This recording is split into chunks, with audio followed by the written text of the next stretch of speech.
Do you measure to the insides or the outsides? Just the doors, I think. Don't look at me. I like everything just the way it is. If you want to change my cupboards, you're on your own, especially on Sunday morning. Measure everything. Good morning. Outside's 34.5 by 24 and a very little bit. Maxine, I hope you are not spending time redesigning your kitchen when you should be choosing wedding colors. I assure you I am not. Maxine, I need you to look at these samples and make some selections. This is not how I like to spend Sunday morning, watching my kitchen being taken apart, Mom, we are measuring for estimates, that's all. choosing wedding colors. Shouldn't a pregnant lady be taking it easy? I'd be taking it easy if Maxine simply chose a color. Mother, please do this for me. You can help me remodel the kitchen if you want. I like blue. Good blue. Blue is a perfectly acceptable color. For your wedding gown, what about champagne white? I can't find my permission slip. It's stuck to the refrigerator. Maybe we should go with ivory. Sunday morning is when I sit in the kitchen with my once-a-week bowl of coffee and read the paper. Alone. Happy. Well, Peter, we've obviously done enough for one day. Blue is the color of the wedding. That's a good beginning. Ta-ta, everyone. We'll talk soon. Wonderful. I look forward to it. You haven't signed it. Well, I don't know if you can go. The whole class is going. Going where? To the Natural History Museum. Why can't she go? Because I can't get off work to take her. I've been on field trips without you before. Well, not this time, okay? Hey, we can go later on today.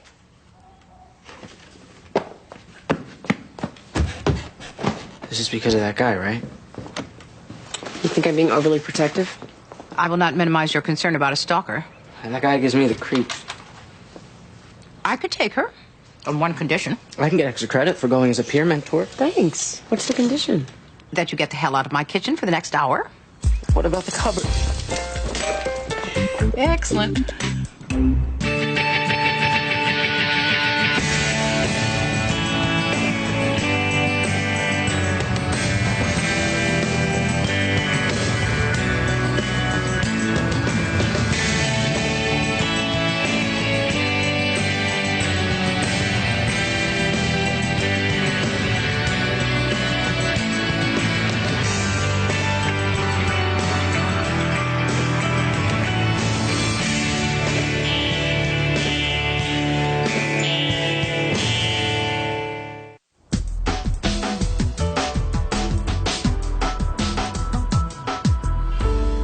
Principal Harvey, when you received a phone call warning of a bomb, Objection. It has not been proven to be an active explosive device.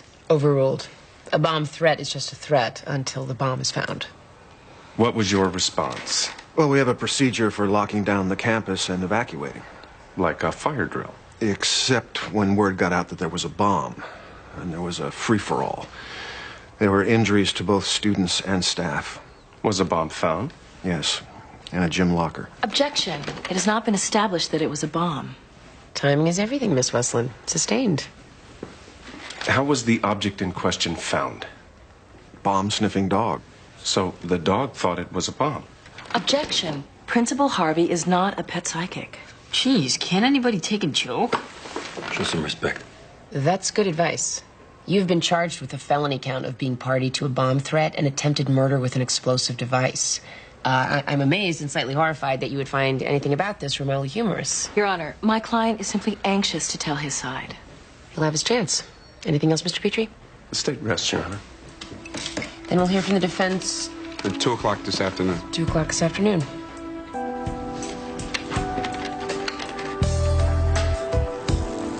Then the next guy who calls, he says, according to Jerry, you give great.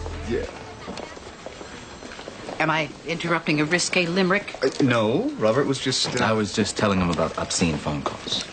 That's right, phone calls. Obscene ones. Are you making these phone calls or receiving them? Kimberly has been receiving them on her old extension. Which is now mine, which means now I get 20 obscene calls a day. Have you bothered to star 69 any of these calls? Sure. They're from truck stop payphones along the interstate, mostly I-95. Who's Jerry?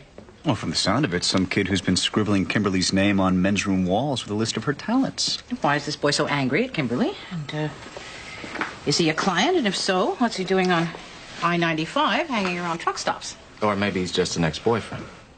Sean, can you use that computer of yours to see if there's a Jerry in Kimberly's files? Perhaps he's a recent placement? Maxine, Kimberly's files were divided among a dozen different social workers. Do you know how long that'll take? Then I suggest we go straight to the source. Kimberly? I don't want to talk to Kimberly. I fired Kimberly. Are you going to call her, or shall I? Fine. Thank you, Sean. Lieutenant Daniels, what are your qualifications for the construction, diffusion, and detonation of explosive devices? My main qualification is I still got all my parts. Lieutenant Daniels? I have 15 years in the Hartford Bomb Squad. And how would you classify the apparatus found in the gym locker?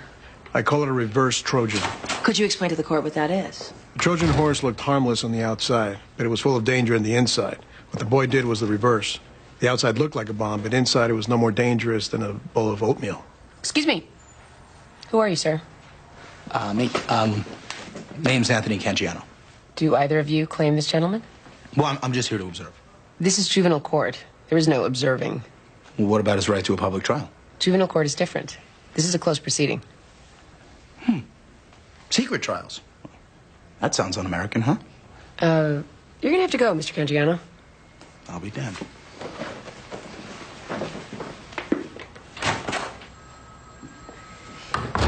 Sorry, Lieutenant Daniels. When you say that the device was no more harmful than a bowl of oatmeal, you mean that it was a fake? Or it didn't go off? I'm saying that it wasn't a bomb. Maybe it was supposed to look like one, but it wasn't. Then why did the bomb-sniffing dog find it? Kid had the right ingredients. Swimming pool purifier, stirring rods, blasting caps. Stuff you get at the local hardware store for $20. That's what the dog found. But he intended it to look like a bomb and smell like a bomb. Objection. Lieutenant Daniels is not privy to my client's private thoughts. Sustained.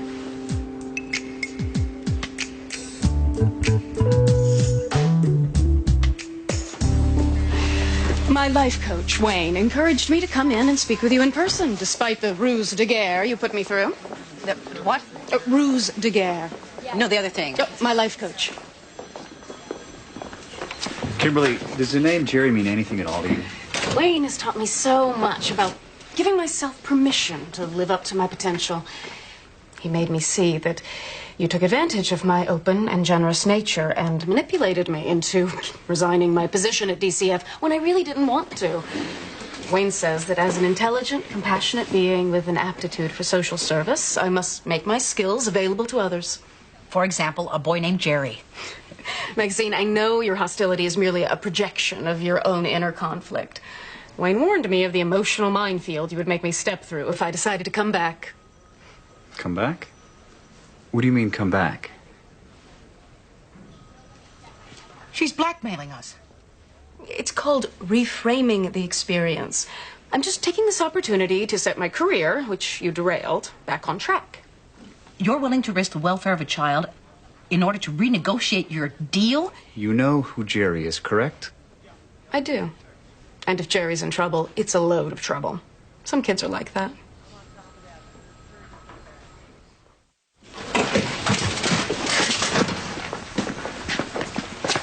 I don't see any other alternative. What about a headlock?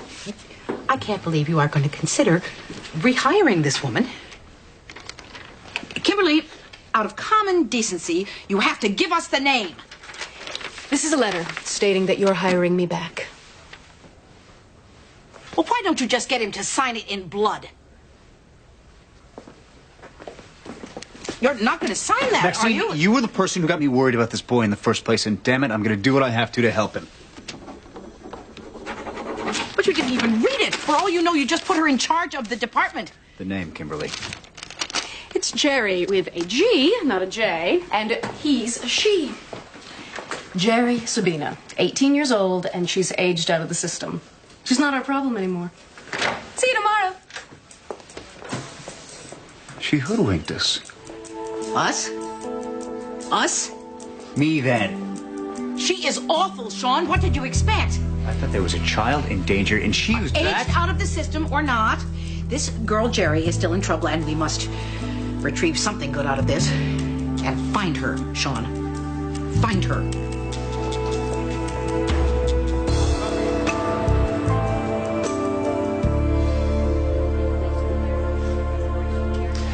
Ms. Dorothea Mitchell was brought in late last night after being found unconscious on the street. She's been found to suffer from several secondary opportunistic infections due to her compromised immune system. Compromised by what? Well, you already told me. You might as well tell your boss. Ms. Mitchell has breast cancer, quite advanced as she did not seek treatment. The cancer has metastasized to her lungs and liver. My lungs are filling up with blood. I'm going to die. I suggest an aggressive treatment plan, the Taxol protocol. I see. Excuse us, Miss Mitchell.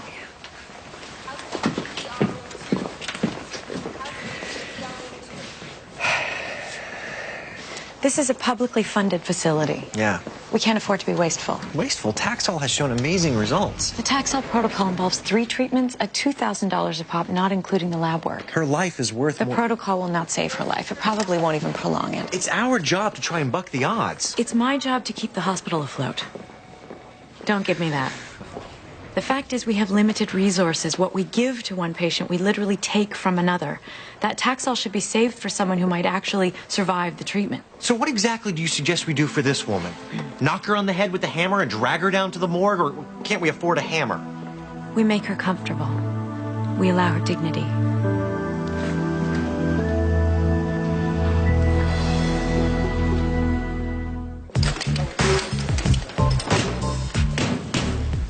Judge Gray. I need my quarter. Here's another. I don't want your quarter, I want mine. You know that guy Cangiano who came in the court? He's a Fed. How do you know? I ran his name. He came into our courtroom. That's my house. That's your house? I've served judges before you. Chances are I'll serve judges after you. Yes, that's my house. FBI? INS. That doesn't make any sense. What does the INS want with Matty Carruthers? I don't know. Do that thing. Oh, Judge Gray. Come on, it's the principal.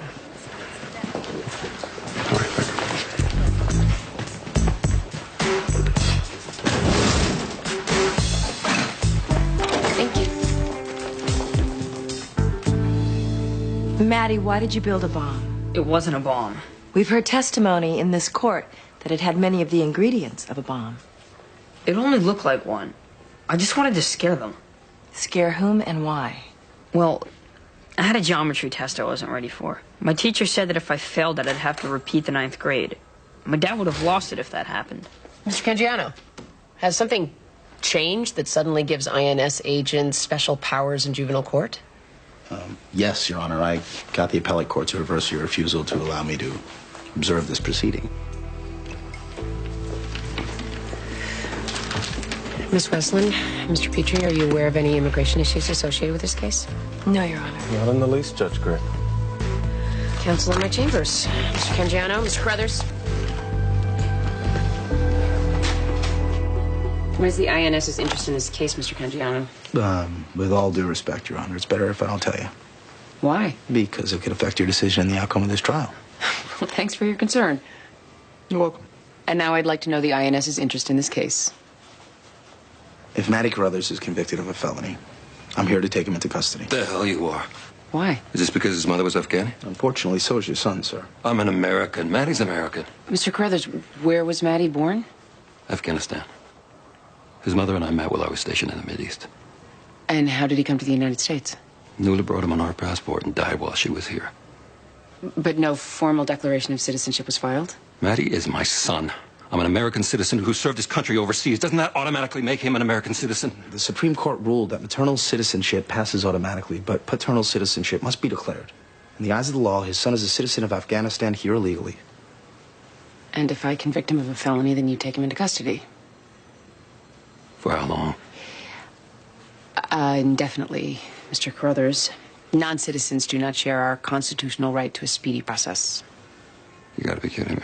The boy's treatment at the hands of the INS is a collateral issue. Well, knowing what we now know, Mr. Petrie, are you interested in modifying your charges? No way I'm pleading him down. An Arab kid builds a bomb? He's an American. He plays football. He's a mediocre student who just wanted to get out of a test. Your Honor, the consequences of a felony conviction far outweigh any punitive action he may receive in your courtroom, and therefore have to be taken into consideration. Again, what happens to Matty Carruthers beyond this court is not what's at issue.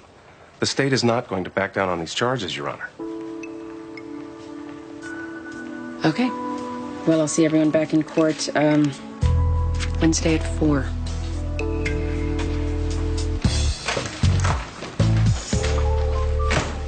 Set them down with the others and have a seat.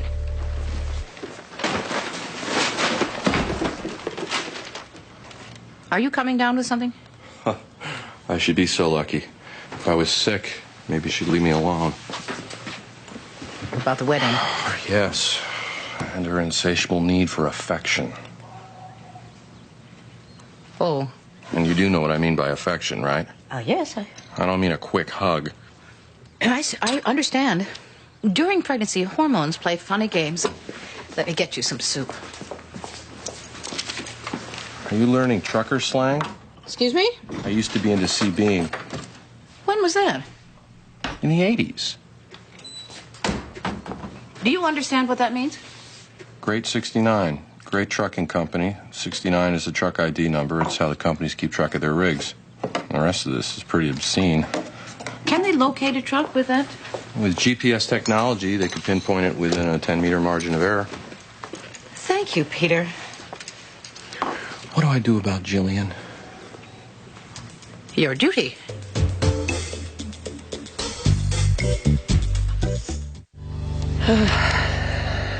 Hey, how long have I been a slave? A little while. This is what they call slipping in and out of a coma. It's the Dilaudid. You shouldn't be experiencing any pain. I'm not. Can you stop this wheezy sound when I breathe? It's interfering with my coma. There's not much I can do about that. What the hell can you do for me then? We'll move you upstairs soon. Oh, I'm not quite upstairs. We both know that.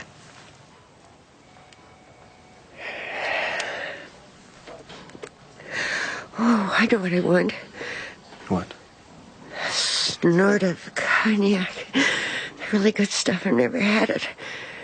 My finances are tending to run towards Ripple. Alcohol's out of the question. You're on a very strong pain medication. A sip of cognac. Ready for fire. My feet up. Some music. Gerald on the stereo. And a really good-looking man. Drink with me. Come on, sport. Help me out here. Miss Mitchell, is there anyone I can call? Not a one. No one? No one. You're my closest friend in the world, and you won't bring me a farewell drink? He's not available to take the call, or he won't take the call. I see. Yes, thank you. What's wrong? Do you remember the brutality complaint I lodged against the police on Tim Lawrence's behalf? Mm-hmm. Ramifications. I'm persona non grata with the police. Maxine, I don't know why you're still wasting your time with Jerry. I told you, she's not our responsibility anymore. Thank God. She was an abrasive kid. I never could make a placement work for her. Ran away from everyone. Do you ever wonder what this girl is doing in truck stop men's rooms? I'm not responsible for Jerry being a prostitute.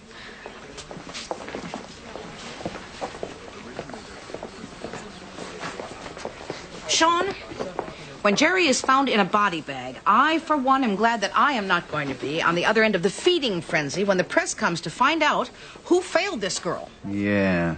The press will be looking for a scapegoat, won't they?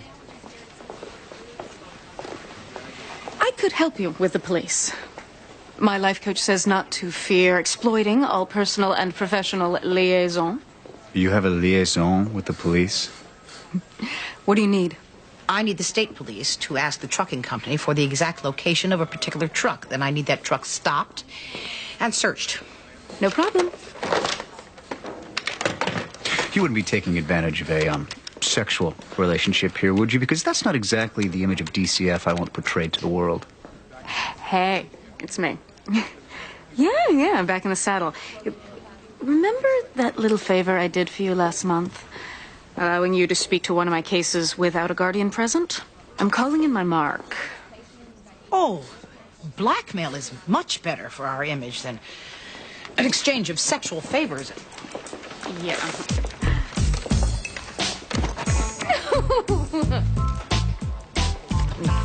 Now, I need a phone call. The good news is your stalker seems to have withdrawn. Do stalkers do that? Well, you're fairly well insulated. You work in a courthouse. I'm watching your house at night. Maybe the kid's smart enough to know he has to lay off. Maybe he's just playing the smart. No, I'm not saying it's time to relax. In fact, I'm suggesting you might be in for a long haul. You might want to explain that to your family. Jason Lobdell is obsessed with me, not my family. And I especially don't want to alarm my daughter any more than necessary. I understand. I mean, how do I explain somebody like Jason Lobdell to a 9-year-old? Besides, I tell her, she'll tell her father, and he'll have even more grounds to take her away from me. Lauren knows to be cautious of strangers. We have a family password. We have an alarm. She knows to be careful. Okay, my professional opinion, and I'm not taking into consideration custody concerns and the like, you need to tell her about this guy specifically. Bruce thinks I should also inform my ex-husband. How did I get into this? I never said that. That's what you think. That it's his right as a father. I'm a father. If someone was threatening my daughter, I would want to know about it. And if I didn't, it would make me angry. Very angry.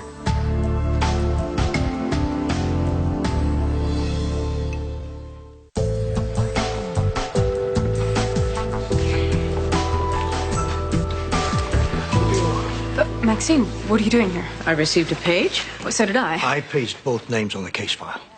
Which case? Jerry Sabina. She's in critical but stable condition. You found her? Oh, for this young lady's tip, yes, we did. I'm glad I could be of help, Detective. She was being held captive by a trucker. How is she? Fractured pelvis, multiple hematomas, lacerations, burns, drugged. What happened to her? A trucker picked her up and decided she'd make a good plaything. Kept her handcuffed or drugged in the back of the cab. For how long? A couple of weeks. Tortured and raped her. She left graffiti asking for help when he let her use the facilities. Would you like to see her? That's not necessary. Good night. If that young lady hadn't figured it out and given us a call, we might have ended up at the morgue instead of the hospital. That Kimberly's a keeper. You're welcome to her. I'd like to see Jerry now.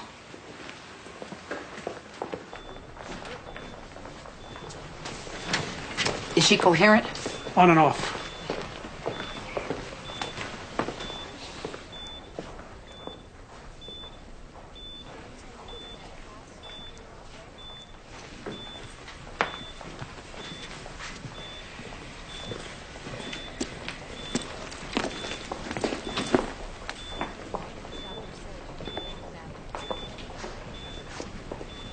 Jerry?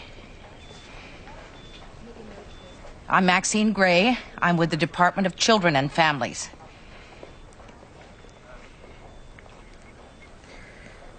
Where's Kimberly? Where's Kimberly?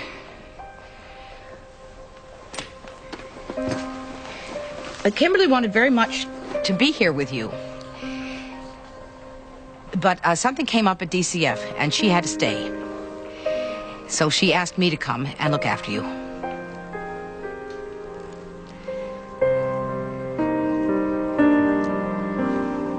Is there anything you need?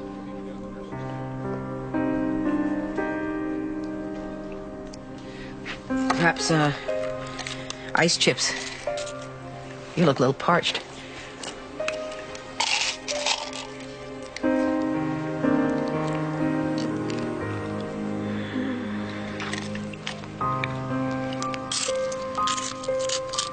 Thank you. You're very welcome.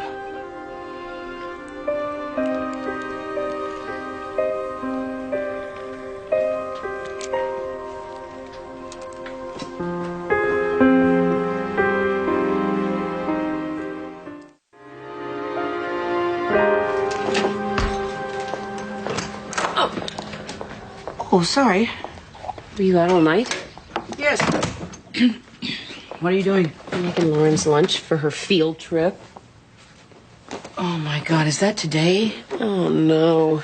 No, don't worry. I will get a couple hours of sleep, and I will still be fine for the field trip. I'm going to tell Lauren about the stalker tonight. Good. I have to tell Michael.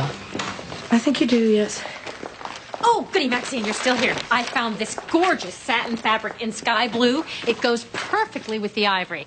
Are you really going with blue? I may have mentioned that I like the color blue. Yeah. Sky blue, like Robin, but not quite as bold. Blue washes me out. And the florist can make pale blue hydrangea centerpieces. If you don't like blue, Amy, we could always change to burgundy. No, actually, we can't.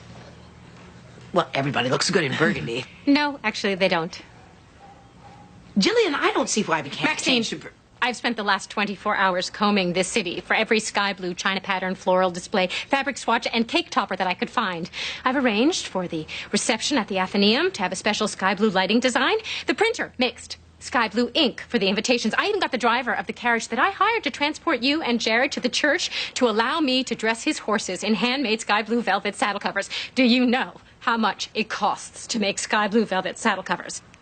No. And now you're just going to casually say, oh, we can go with burgundy instead, just because Miss Melanie challenged here doesn't think it goes well with her skin tone. Sky blue and ivory are the colors you picked, and you are sticking with it, lady. Like it or not. Jillian, I think that sky blue and ivory are lovely colors. They sure as hell are. Excuse me. Thank you, Mom.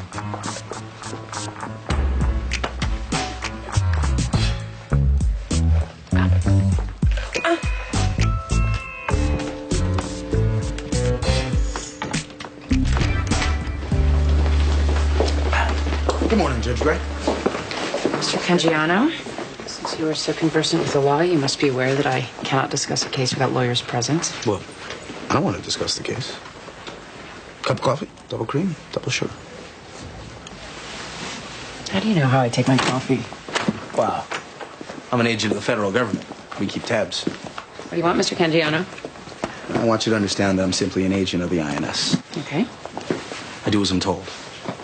Policies made by giants and carried out by dwarves. Me, I'd rather be chasing down terrorists with forged visas or busting sweatshops and deporting some pimply-faced motherless kid to Afghanistan. Okay, you're a dwarf. We can't discuss the case. I know. It's just that if you convict Matty Carruthers, I gotta do something that I really don't want to do. Forbidden territory. Okay. Okay. Well, for the sake of my conscience, I had to try, right? Mr. Cangiano, let me ask you a question about a Swedish kid. What, from Sweden? Yeah. Let's say this kid from Sweden is convicted of a felony. What happens to him? I slap a pair of cuffs on him before he's out the door.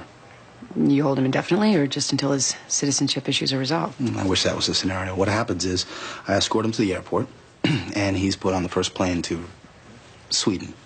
You deport a 13-year-old boy? Giants and dwarves, Judge Gray.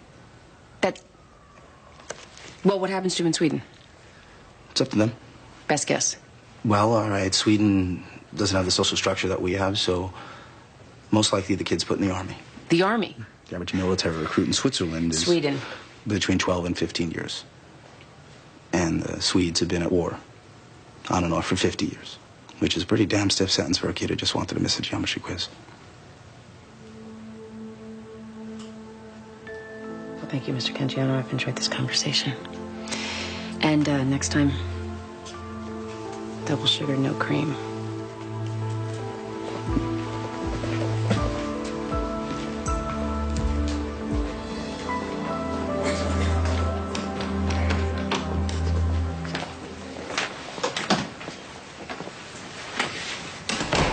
You awake? Ms. Mitchell. It's Dr. McCarty. Sweet, sweet boy. With a very short career path. Now, it's not top of the line. I'm afraid that was a little out of my price range. good stuff. You're gonna make me drink alone? I'm sober, Miss Mitchell. I lived a long life. Made lots of mistakes. That wasn't one of them. Thank God.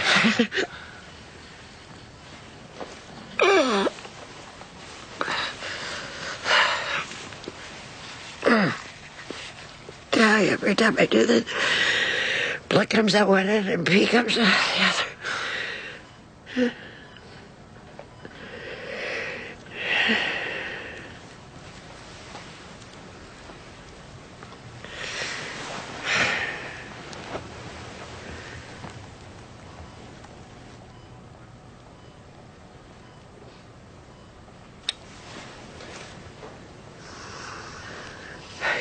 Is it good?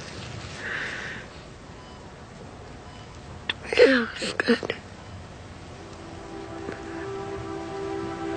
You can't taste it, can you?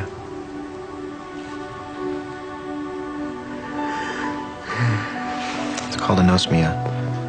It's the medication. You lose your sense of taste, smell. If I lose an axe, my hearing on my side. How is it I never get to taste the good stuff?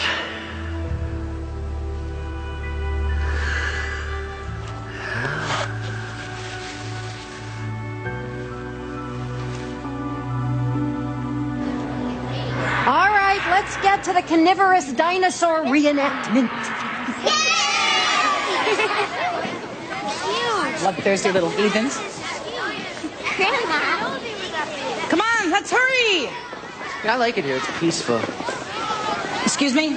It's peaceful for the dinosaurs. That's because the dinosaurs are dead, Eric. Hey, Maxine, I got one for you. Why did the dinosaur cross the road? Because the chicken wasn't invented yet. You have been spending far too much time with 9-year-olds. Speaking of which... Lauren? Lauren? Lauren? Lauren?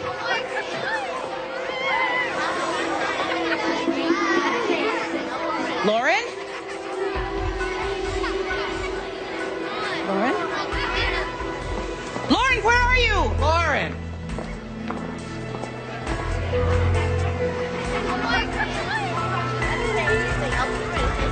Oh my God. Is that him? Lauren! Lauren, come here!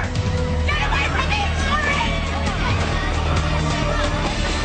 Help! Police! Get away from her!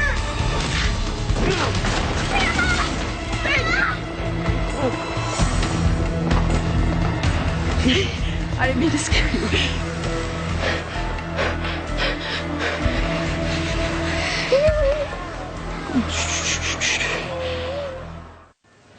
The prosecution contends that Matty Carruthers made a bomb with the intention of causing property damage, injury, and death.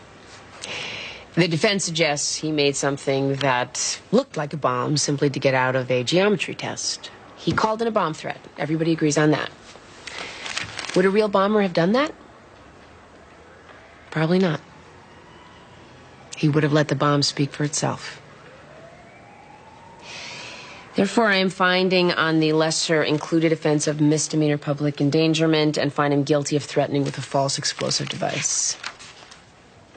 That means a 1, right? I wouldn't be celebrating yet, Mr. Carruthers. Calling it a bomb threat, whether or not the bomb is real, is a serious offense, especially in the current climate. I'm ordering that you make restitution to the school and the students for the property damage and the injury sustained.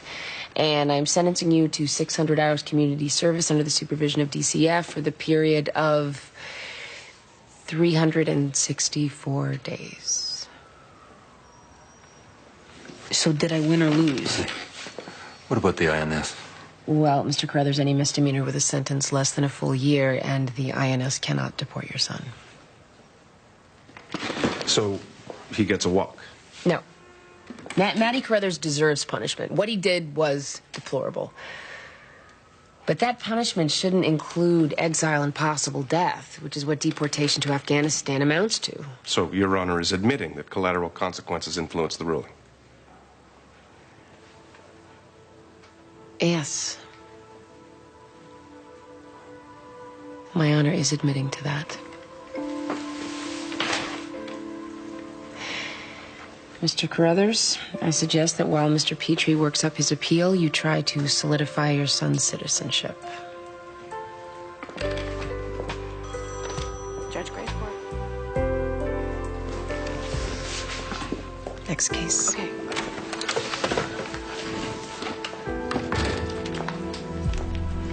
Judge Gray, your mother says you're needed at home as soon as possible.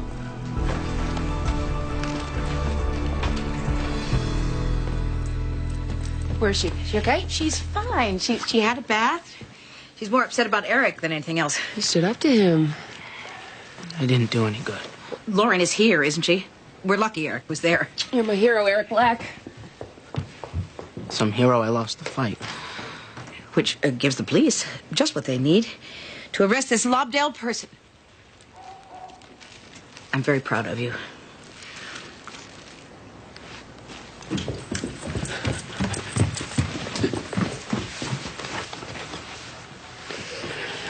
I'm okay. But he hurt Eric. I know. It was that man from work. Yeah. Yeah. He's from work, but not in a good way. He's a criminal? Yeah. Why didn't you tell me before? I should have. But I was afraid, and I didn't want to make you afraid, too. I didn't want to scare you. Was he trying to kidnap me? We don't know what he was doing. He wants to be part of our life, but he can't. He's dangerous, and we don't want him anywhere near us, okay? But I've called the police, and we have the alarm, and I've taken every precaution, and I promise I won't let anything happen to you. We're lucky Eric was there. You are a very lucky girl. You have a lot of people who love you and would do anything to protect you.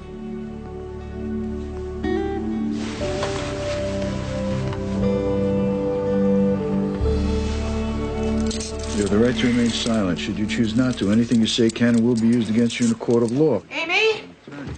What's going on? They're arresting Eric for assault? This is ludicrous. This is the boy that was attacked. It's okay. Ma, see if Cross is back. This boy prevented my daughter from being kidnapped. Look at his eye. He's the one that was assaulted. We have a witness that says this boy attacked Mr. Lobdell first. Well, there's been a mistake. Jason Lobdell, he has been stalking me. Let Eric go, and I will take full responsibility. Ma'am, you get your hand off me or I'll place you under arrest. You're interfering with a peace officer in the execution of his duties. She's a judge. Then she'll understand the ramifications. Fine. Take us both in. Amy. Be sensible. You're a judge. Work it through the system. It's okay. I will be all right. I am not leaving this boy's side, so you might as well handcuff us both right now. Look, he's in handcuffs. Let him go, officer. Why should I? Because I'm a detective in an elite unit and you're not.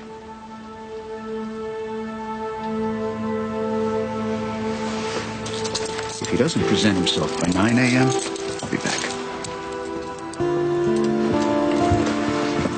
I'm going to arrest Lobdell right now. The best defense is a good offense. I just hope he resists arrest.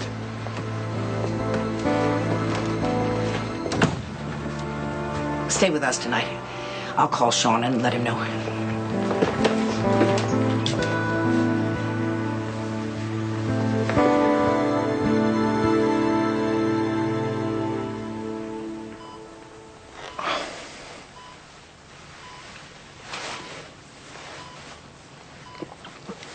Ms. Mitchell, how do you feel?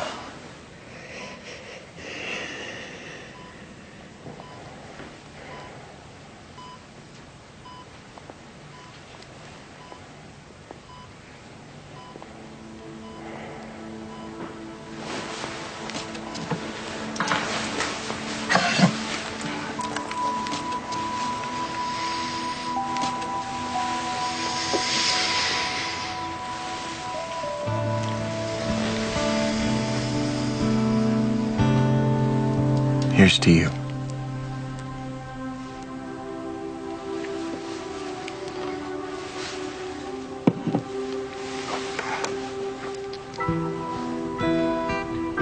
You can taste it, Miss Mitchell. It's the good stuff.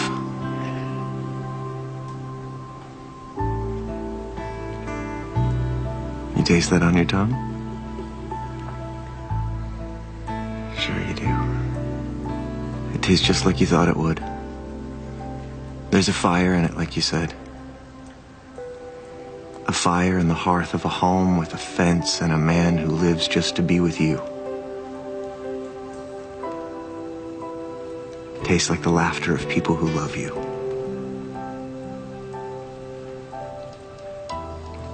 Can you taste it?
Did you hear something?